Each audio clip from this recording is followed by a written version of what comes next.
notre ami Adjadam Tibi.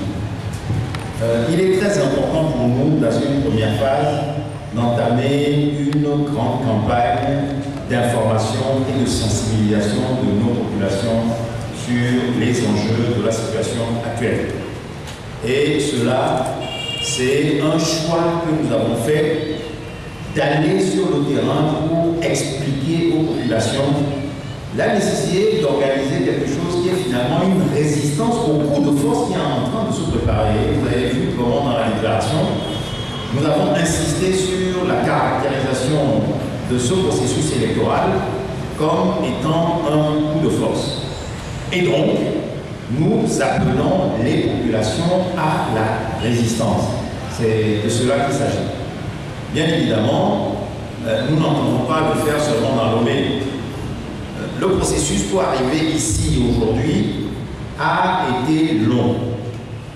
Et il intègre bien évidemment toutes les manifestations qui ont pu être faites par le passé pour exiger la mise en œuvre des réformes, y compris avec des partis politiques qui aujourd'hui ont fait d'autres choix, notamment celui de déposer leur candidature après avoir indiqué que pour eux, sans qu'il y ait les réformes, il n'y aura pas d'élection.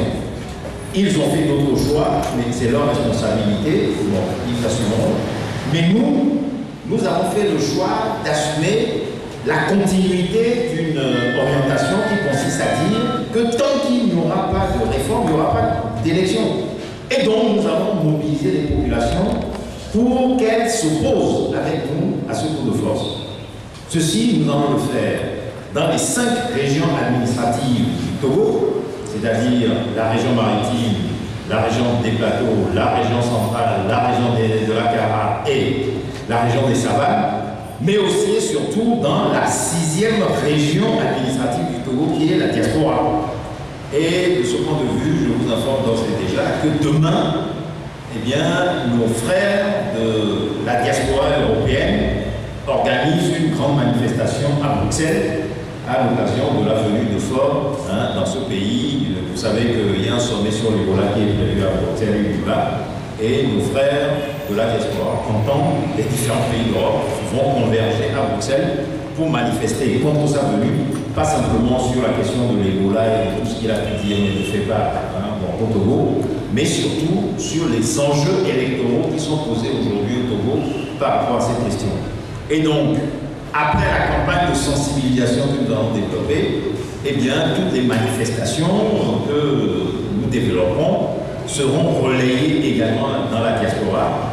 Et je puis vous assurer que nous recevons coup de fil sur coup de fil de nos frères des différents pays de diaspora qui sont indignés par tout ce qui est en train de se passer, tant sur le coup de force que sur le regret que beaucoup expriment que certains partis aient déposé leur candidature dans ces conditions-là.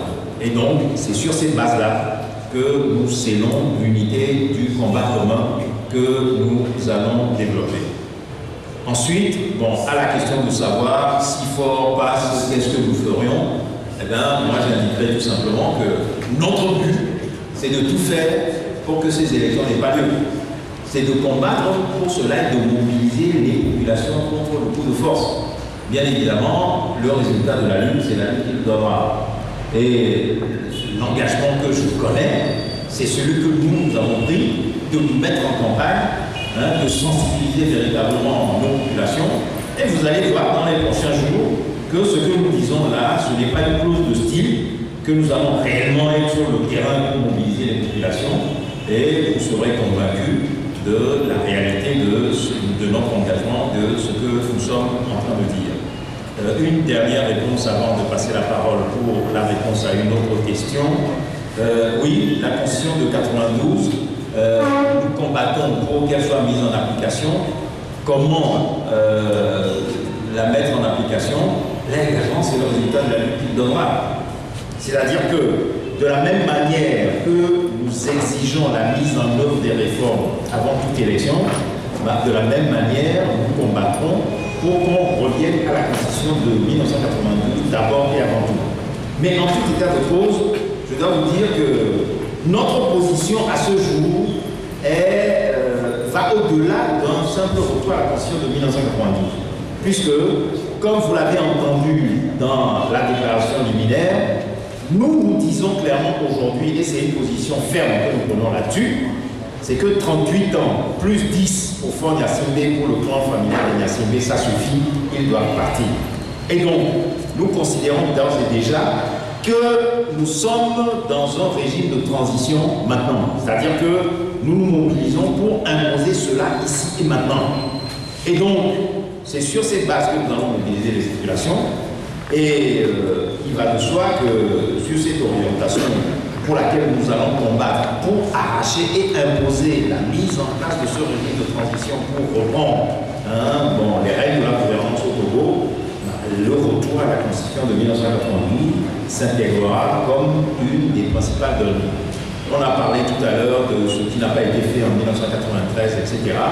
Mais je pense effectivement que depuis, nous sommes en 2015, donc par rapport à 1993, ça fait exactement 22 ans, mais instruit par 22 années de combat, de déception, d'échec, nous voulons représenter aujourd'hui un front du refus cohérent et toutes les expériences qu'il y a eu. Et vous savez que dans la dernière période, il y a des organisations qui ont pris des positions, mais ne les ont pas suivies de manière conséquente, etc.